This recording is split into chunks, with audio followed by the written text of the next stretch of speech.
this bit of information is one of the most important I can offer you from a survival point of view, particularly in a harsh, dry climate like Australia.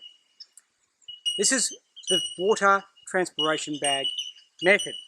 Now, its great advantage is it can get water out of this dry, parched ground here. Why?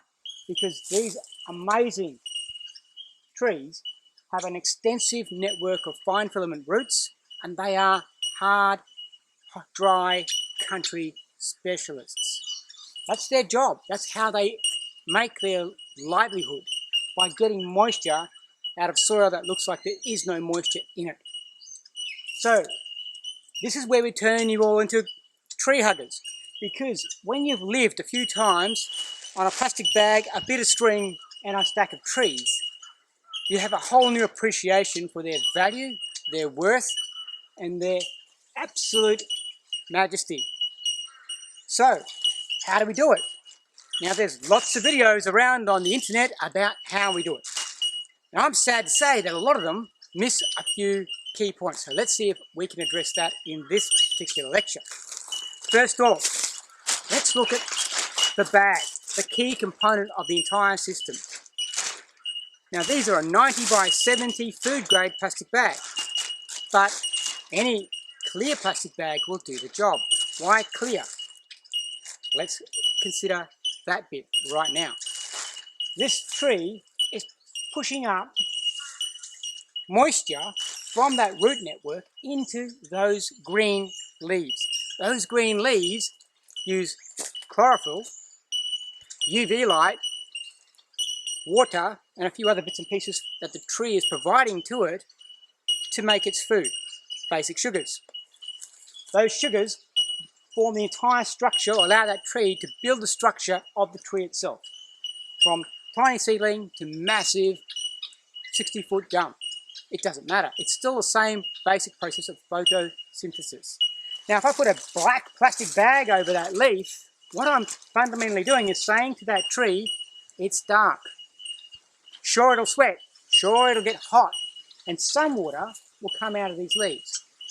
But without the stimulation of ultraviolet light from the sun, this tree, or that branch, is not sending the right signals to the root system below it.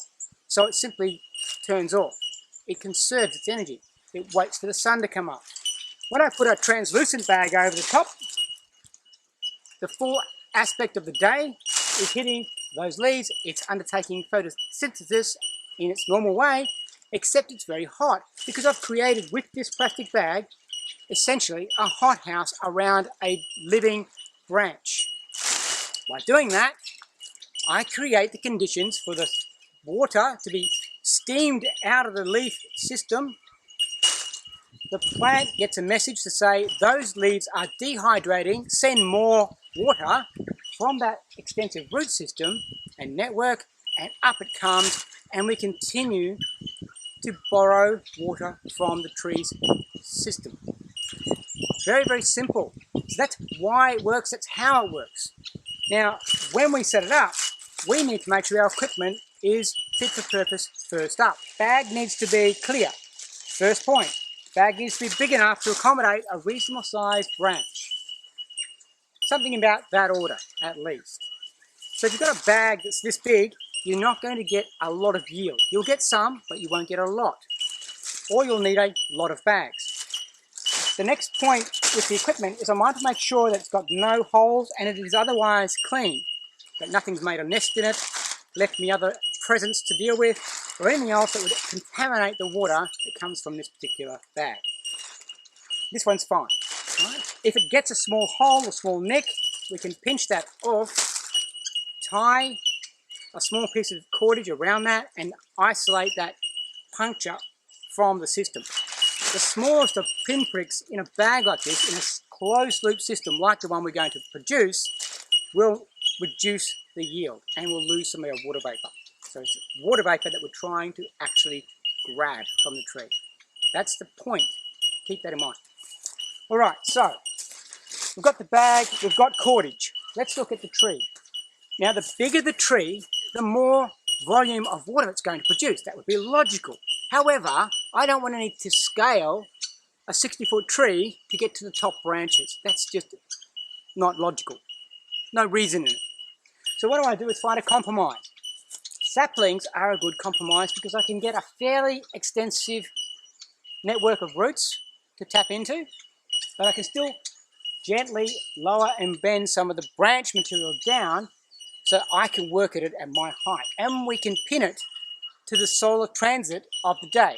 So we get the most solar energy radiated onto the branches, onto the broadside aspect of the bag we're going to set up so that it yields most efficiently.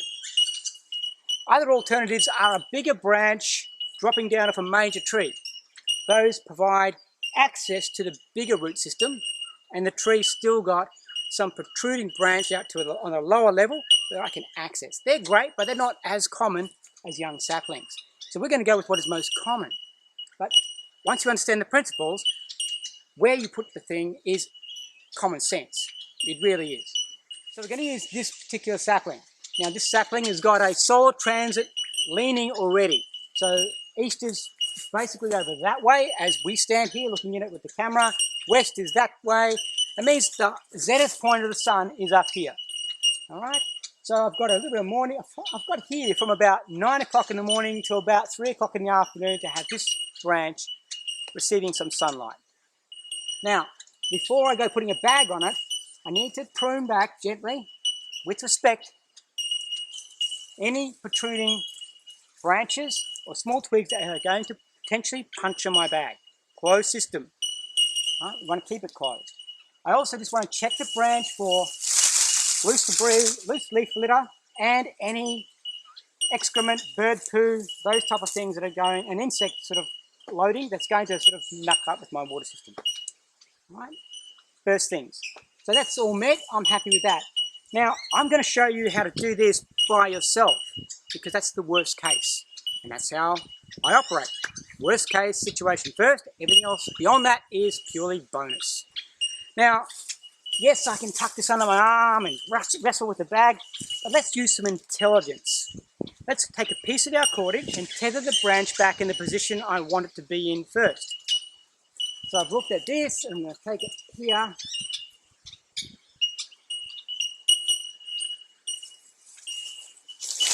And I'm also going to start to align it to give me the best broadside position to the sun as the day unfolds. So I'm going to go for about there. I need to be gentle here. This is a hose pipe. So if you are not respectful to this tree and you break this hose pipe, you lose your water. High consequence, good learning. All right, so now I've got my branch in the position I'm happy for it to be in. I've checked my bag. The next thing I want to do, so I know this is a mahogany. It's a native species in Australia. Now, if I did not know what the species was, I need to not make myself a toxic tea. To do that, I take one bottom corner, this being the open mouth, one corner, and about a hand span up. I take another piece of cordage and I simply tie a clove hitch, or whatever knot you know, loosely around that corner. And I'm just going to put a bow in it to secure it off. It doesn't need to be super tight. It needs to allow water to trickle down into that reservoir. That's why the bag needs to be a reasonable size, because once you start putting those things on, you lose some volume. All right? Now that reservoir is going to be positioned at the bottom to allow for drainage. Its purpose is to stop leaf material coming down into where the water is going to be collected. Simple as that. Okay? And I'll explain the reservoir in a bit more detail in terms of some other things not to do. Now I, with patience and respect, load the branches into my bag.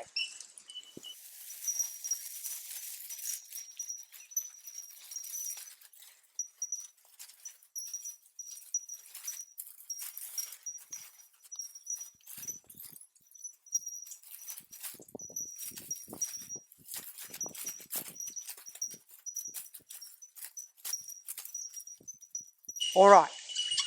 Another point I want you to take note of here is I've positioned the reservoir at the lowest point. If it's not at the lowest point, I'll just adjust that as it starts to yield. Up here, I want to scrunch in. That's why I use this particular grade of bag, because it's pliable enough to allow me to scrunch that in to form a very tight seal. I use another piece of string then and another clove hitch. Because it's a constriction knot, a clove hitch works the best. So learn that knot. You can do what I'm doing and make this a slip clove hitch, whatever you want. Be as fancy as you want, all you knot people. There we go. Right. I make sure that's checked, and I check there's no puncture marks, no branches protruding, everything's intact. Now I want to make sure this is just a little bit more centralized, and it's ready to go. Now I don't need to fundamentally do anything else with this one because I've already tethered the branch back. But I can use this extra length of my tether to gently broadside the bag a little bit more to the sun as the course of the day unfolds.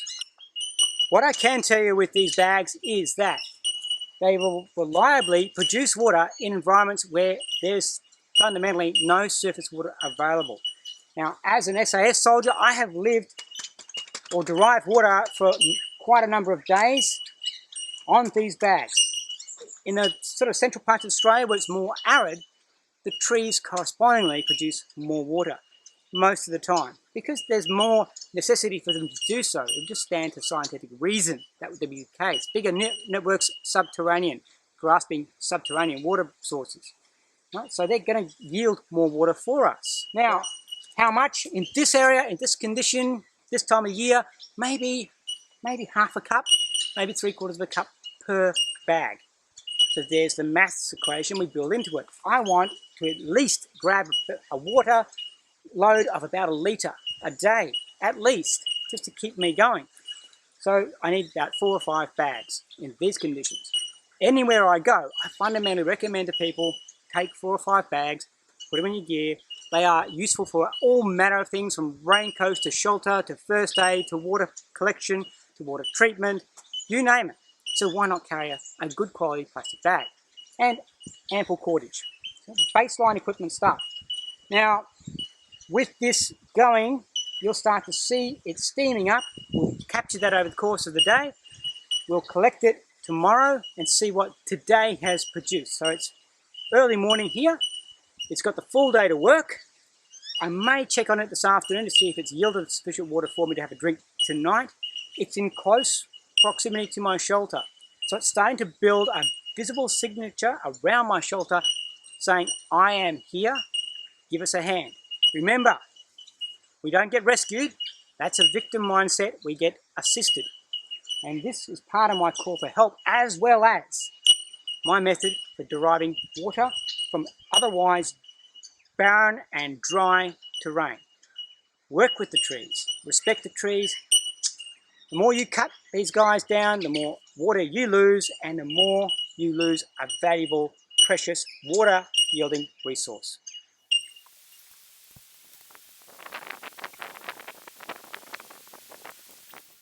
Okay, so it's been 24 hours, a little bit over. And as you can see, this branch is still in full sun at the moment. It's still got a bit of the afternoon sun on it, and still producing a lot of moisture. We've got probably about a cup in the reservoir now, and that's going to be my drink for today. Now, before I harvest that, and I'll show you a technique to do that so you can do it by yourself, let me just clarify a few things I've seen over the last 10 years that are crazy. On one course, I came along the next morning after I'd given this material, this information, and I found every single bag that the students had put up with a small granite pebble in the bottom of this reservoir. We get fairly windy conditions here.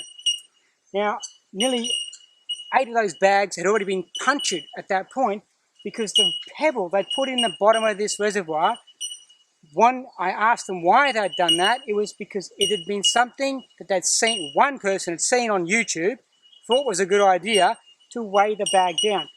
This water is already, if that's a cup, that's 250 grams, folks. It's already a weight. With the rock, it pulls the weight further down and potentially snaps off that precious branch. We break our hose.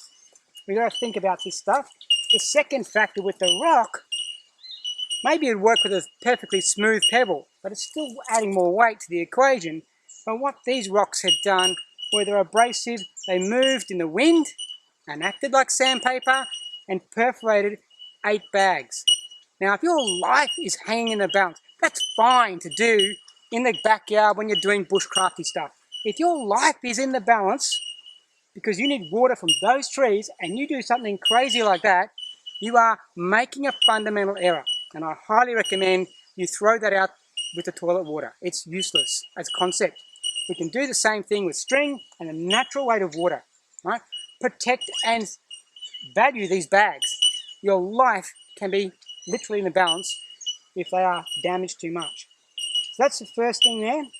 The other thing I've seen, sadly, even with some fairly reputable survival experts and bushcraft masters, is at this point, demonstration or otherwise, one perforation in this bag destroys the integrity of the bag.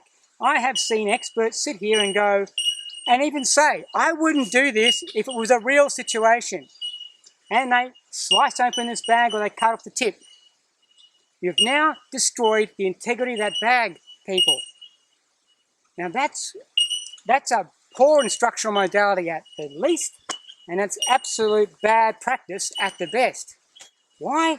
Because when people are confused, they are foggy-headed, they haven't had a drink for 3 days that's of any value, they are not thinking clearly and they go on pictures in their head. The subconscious memory stores images. There's an image. Kunk, catch water, drink. And it also breaks the discipline line. I need to wait a little bit longer before I get my drink of water so that I can get a second and third and fourth and successive drinks of water. Rather than, oh, I'm so thirsty, right now I need to get that water into me now. I have been there, I know the drive. But you must be strong and be disciplined so you don't destroy everything else whilst you're satiating this immediate gratification for water. All right? So don't cut the bags in any circumstances, and don't put anything in the bags that will compromise the integrity of the bag. Folks, that's transpiration bags in a nutshell. We should be teaching our kids this at high school, and anyone who goes out of the city limits should know this basic technique. That's why I'm sharing it with you. Right? And we've corrected, hopefully, a few errors that have been widely disseminated. And I'm sorry if I'm blunt about it, but stupidity is stupidity. Let's now get this water out and have ourselves that precious drink of water. Okay, there's my bag of water. I've literally just untied the reservoir knot and untied the choke knot at the top of the branch and gently slid it off very carefully, remembering I want to protect the integrity of the bag. Take your time, don't be in a rush. Now, when you're working with someone else, this is a really easy thing to do. Pouring the bag water into a bottle or container or a billy, easy. Get someone else to simply hold the mouth here on the bottle. Cool? And pour it out. This stuff is precious, more precious than you've probably ever looked at water in any way, more precious than gold. If you don't control the mouth of the bag when you're pouring it, I'm holding it on the blade side. The blade side. Cool? Like that. If I don't do that, when I drop this down, it goes everywhere and I lose my drink. Here's my use of a rock. Because I've done this a lot by myself, I had to come up with a way to make this a bit more reliable. I put the rock on the mouth of my bag. Right? So I'm just making a weighted point. Hold the other end, and the rock then helps me just direct the water, and I just fill my bottle.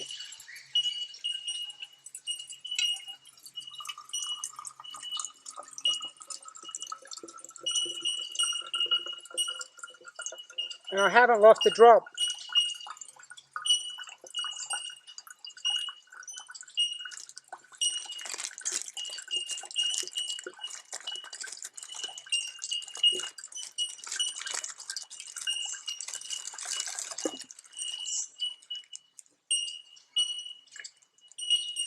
Done.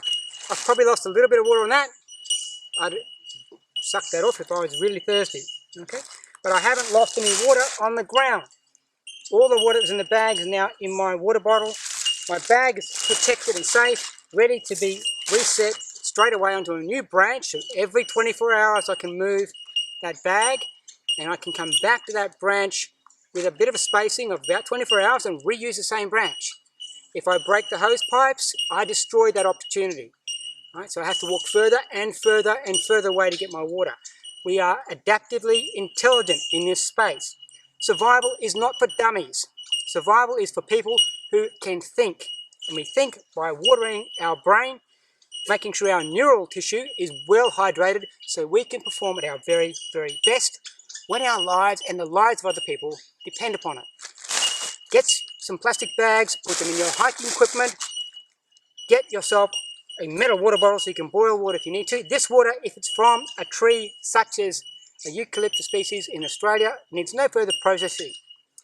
The reason we made that little well, remember, was to keep leaf material out of the water because these bags do get some heat about them as they're producing.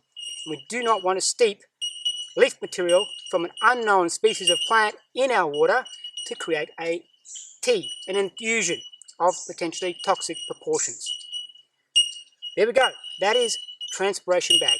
That is a long version of it because there's a lot of things there we had to correct. Hope you enjoy it. Lock it into your brain. Get that equipment. Stow it into your gear. Carry it with you. Treat these with respect. Treat those trees with respect.